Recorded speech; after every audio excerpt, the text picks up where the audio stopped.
Siang itu, panas matahari menyengat aspal jalanan. Seorang pemuda mengenakan kaos polos lusuh, celana jeans pudar, dan sandal jepit melangkah masuk ke sebuah Indomaret di pinggiran kota. Rambutnya sedikit berantakan.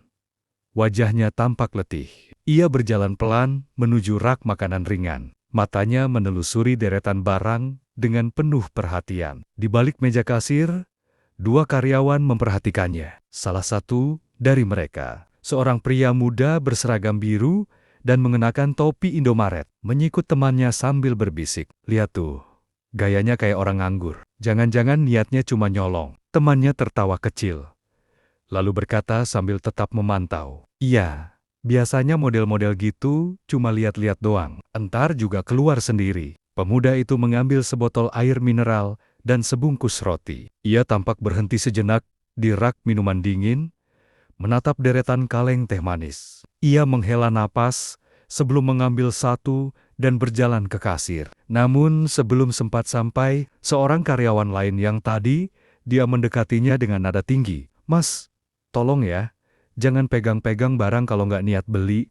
Kita udah sering kehilangan barang gara-gara orang model begini." Pemuda itu menatapnya dengan tenang. "Saya mau bayar," katanya pendek, sambil menunjukkan barang di tangannya. Namun tatapan sinis dan nada mencurigakan itu belum selesai. Situasi yang awalnya biasa saja, mulai berubah menjadi canggung dan menegangkan. Orang-orang di dalam toko mulai memperhatikan. Pemuda itu berdiri di depan kasir, meletakkan air mineral, roti, dan teh manis kaleng di atas meja. Namun karyawan di kasir justru menatapnya tajam, tidak langsung memproses barang yang ia beli. "Coba buka kantong celana dan baju Mas dulu," kata karyawan yang sebelumnya menegurnya. "Kami lihat Mas mondar-mondar dari rak ke rak. Jangan-jangan ada barang yang disembunyikan." Pemuda itu mengernyit. "Apa maksudnya?" "Saya nggak nyolong," katanya datar. Namun tuduhan itu terus dilemparkan. Salah satu karyawan wanita memanggil rekan lainnya. Sini deh, ini orang mencurigakan banget. Tadi megang-megang coklat, sekarang nggak ada di tangannya." Seorang pelanggan yang ikut menyaksikan mulai mengeluarkan ponsel dan merekam. Beberapa ikut tertawa pelan, mengira situasi ini akan jadi hiburan. "Zaman sekarang, masih aja ada yang nekat nyolong di Indomaret," gumam seseorang dari belakang. Karyawan pria yang paling vokal mendekat, lalu mencoba memaksa pemuda itu membalikan saku celananya. "Kalau nggak nyolong, buktikan. Kalau nggak mau, ya berarti ngaku dong." Pemuda itu menarik napas dalam-dalam. Wajahnya tetap tenang, tapi matanya menyimpan kemarahan yang mulai naik ke permukaan. "Jangan seenaknya nuduh orang," ucapnya pelan namun tegas. "Saya bayar semua barang ini. Saya nggak nyentuh coklat." Namun karyawan itu malah menertawakannya. Gaya sok polos. "Nih orang pasti baru keluar dari terminal, mau nyari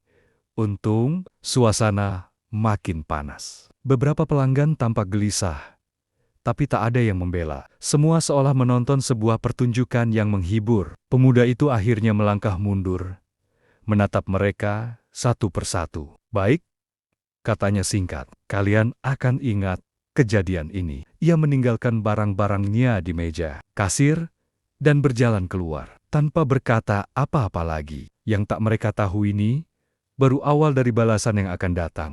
Langkah kaki pemuda itu berat saat meninggalkan Indomaret. Bukan karena lelah, tapi karena amarah yang ia tahan mati-matian. Ia menatap langit sebentar, menarik napas panjang, lalu mengeluarkan ponsel dari sakunya. Ia membuka kontak dan mengetik cepat. "Segera datang ke Indomaret cabang Jalan Merpati. Bawa manajer area juga. Ada hal penting." Ia menekan kirim, lalu duduk di kursi beton di pinggir toko. Beberapa pelanggan yang tadi menyaksikan kejadian itu masih membicarakannya. Sebagian melihat ke arahnya dengan tatapan penasaran, sebagian lagi dengan kasihan yang semu. Sementara itu, di dalam toko, para karyawan masih membicarakan insiden tadi dengan nada mengejek. "Lihat nggak ekspresinya pas dituduh nyolong? Bener-bener kayak orang nggak punya," kata salah satu dari mereka sambil tertawa. "Paling juga habis itu ngemis ke toko lain." "Udah biasa," tambah yang lain. Mereka tak tahu,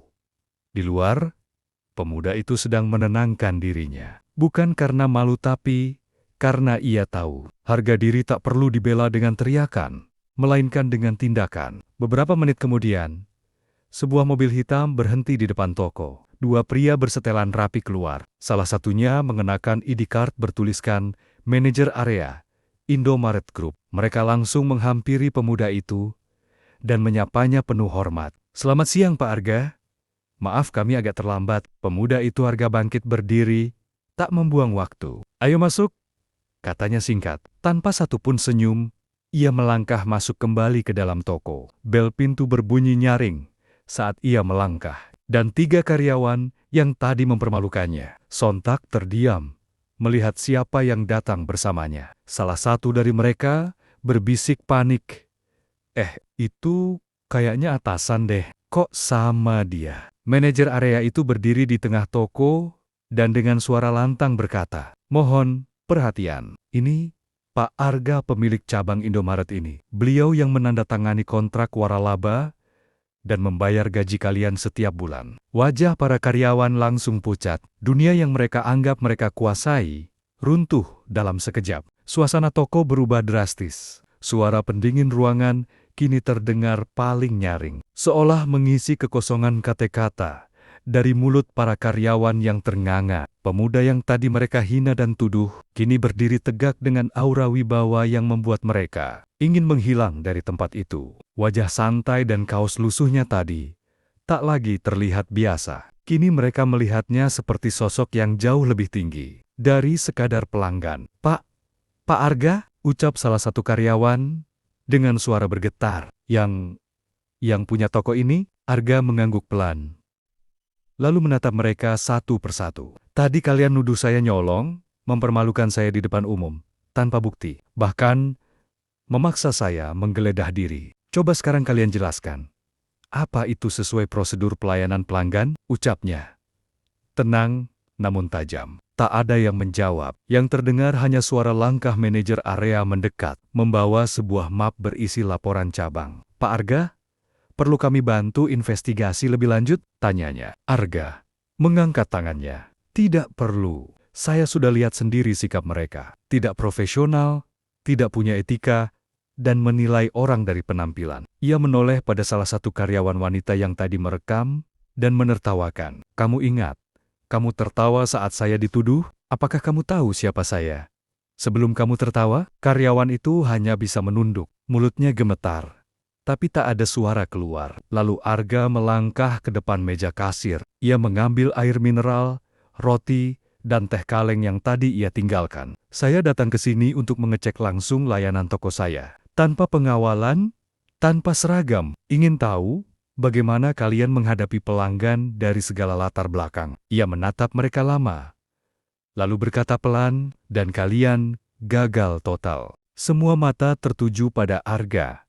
Para pelanggan yang masih berada di dalam toko kini berdiri kaku, menyadari bahwa mereka baru saja menyaksikan sebuah kebodohan yang akan sulit dilupakan. Sementara itu, ketiga karyawan yang mempermalukan Arga kini tak tahu harus berdiri di mana. Wajah mereka memucat, dan tangan mereka bergetar. Tidak ada lagi canda, tidak ada lagi rasa menang. Arga meletakkan kembali barang yang ia pegang ke atas meja kasir. Ia lalu menatap manajer area dan berkata dengan suara datar tapi tegas, "Saya minta mereka bertiga dikeluarkan hari ini juga. Efektif sekarang." Karyawan pria yang paling vokal saat insiden tadi langsung bersujud. "Pak, mohon maaf Pak, saya khilaf. Saya kira Bapak, kamu kira saya siapa? Orang miskin, pengangguran?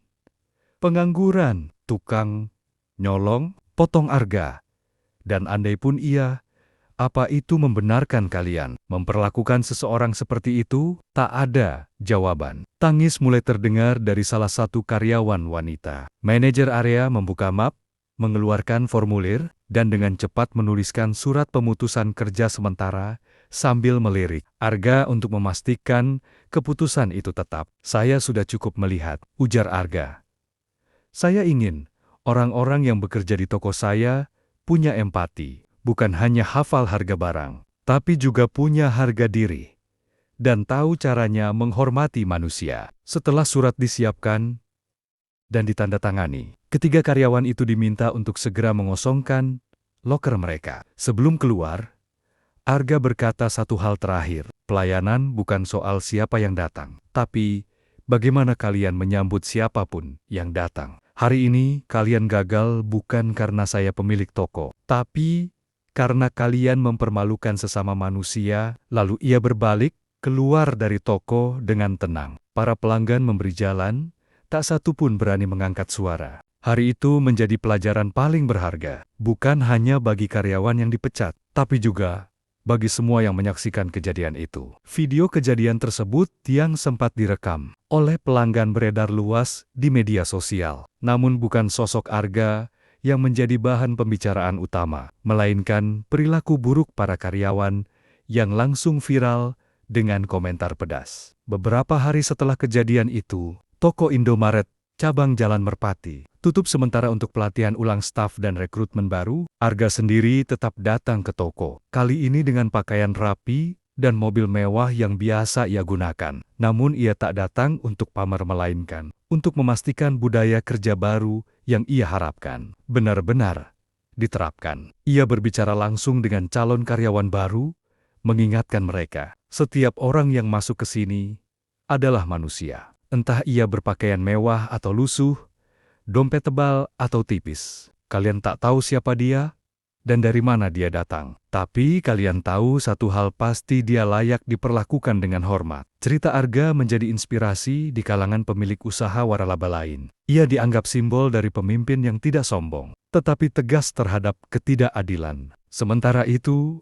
mantan karyawan yang dulu mempermalukannya belajar dengan cara paling keras bahwa kesombongan, prasangka, dan merendahkan orang lain bisa menghancurkan karier dalam sekejap. Dan Arga, ia tak pernah merasa bangga karena berhasil membalas. Ia hanya memastikan satu hal, bahwa rasa hormat tidak ditentukan oleh tampilan, melainkan oleh bagaimana kita memperlakukan satu sama lain.